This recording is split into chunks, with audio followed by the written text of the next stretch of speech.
Welcome to another Read and Sow, where we'll be reading stories from the Bible and sowing the seeds of faith in our hearts. Excuse me, who are you? My name is Amy, and I'll be reading today's story. Who are you? My name is Timothy, and I was here last week for Read and Sow. But we read the story of Zacchaeus, and we had so much fun, and I couldn't wait to come back. Oh, well, it's nice to meet you, Timothy. I'm glad you came back because today we are reading one of my favorite stories about the road to Emmaus. I'm not sure, but I've heard that one before. Well, it can be found in the Gospel of Luke.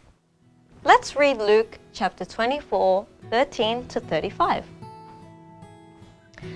Now, behold, two of them were traveling that same day to a village called Emmaus, which was 7 miles from Jerusalem. And they talked together of all these things which had happened. So it was, while they conversed and reasoned, that Jesus himself drew near and went with them. But their eyes were restrained, so that they did not know him. And he said to them, "What kind of conversation is this that you have with one another as you walk and are sad?" Then the one whose name was Cleopas answered and said to him, "Are you the only stranger in Jerusalem, and have you not known the things which happened there in these days?" And he said to them, "What things?" So they said to him, "The things concerning Jesus of Nazareth, who was a prophet, mighty in deed and word before God and all the people, and how the chief priests and our rulers delivered him to be condemned to death and crucified him. But we were hoping that it was he who was going to redeem Israel. Indeed, besides all this, today is the 3rd day since these things happened. Yes, and certain women of our company who arrived at the tomb early astonished us. When they did not find his body, they came saying that he had also seen a vision of angels who said he was alive. And certain of those who were with us went to the tomb and found it just as the women had said. But him they did not see." Then he said to them, "O foolish ones, and slow of heart to believe in all that the prophets have spoken. Ought not the Christ to have suffered these things and to enter into his glory?" And beginning at Moses and all the prophets, he expounded to them in all the scriptures the things concerning himself. Then they drew near to the village where they were going, and he indicated that he would have gone further. But they constrained him, saying, "Abide with us, for it is toward evening, and the day is far spent." And he went in to stay with them. Now it came to pass, as he sat at the table with them, that he took bread, blessed and broke it, and gave it to them. Then their eyes were opened, and they knew him, and he vanished from their sight. And they said to one another, "Did not our heart burn within us while he talked with us on the road, and while he opened the scriptures to us?" So they rose up that very hour and returned to Jerusalem, and found the 11 and those who were with them gathered together, saying, "The Lord is risen indeed, and has appeared to Simon." And they told about the things that had happened on the road, and how he was known to them in the breaking of bread. Wow, that's an interesting story, Amy, but there's something I'm confused about. If the disciples knew Jesus, how come they didn't know he was walking with them? That's a good question, Timothy. Sometimes things in our life are disguised in a way. We don't always recognize or understand things that God is doing. It's the same in this story.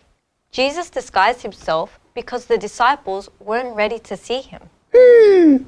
Okay, but why weren't they ready? Remember when the disciples were explaining how Jesus had been crucified, buried, and rose, but they still weren't sure that he was the true Messiah because they hadn't seen him? Jesus wanted to reveal to the disciples the doubt in their hearts before he helped them to see that it was really him. Okay, Amy, that makes sense. But now I have another question. What is a Messiah? I'm glad you have all these questions, Timothy. Messiah or Mashiach in Assyrian means the anointed one. The Messiah is the one chosen by God to be a savior of his people.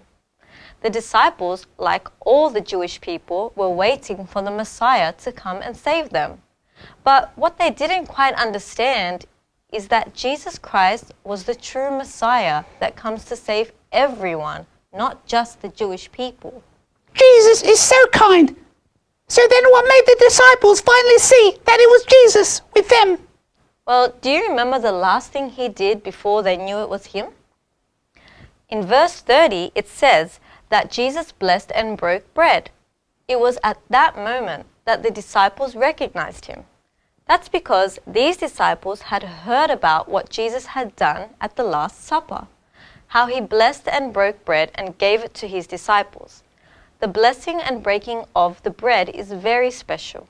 That's when Jesus shares his own body with them, just like he shares it with us when we take Qurbana at church. I really like this story, Amy. My favorite thing about this was how the disciples were sad first when they didn't know they were walking with Jesus. But then when they finally realized they were with him, they were so happy and they told the other disciples, I wish I could walk with Jesus too. I like that part too, Timothy. But you know you do walk with Jesus. All of us do. Every single day. Maybe we don't see him physically, but Jesus is always with us. And when we read the Bible and pray and go to church, it's just like walking with him. Remember at the start how Jesus was disguised and the disciples didn't know it was him? But after spending more time with him and sharing in the breaking of bread, they knew it was him. So it's the same for us. When we are far away from God, it's hard to recognize him in our life. But like we said before, if we keep praying and reading our Bibles and going to church, we'll stay close to him. And we will see God in everything and everyone. How does that sound, Timothy?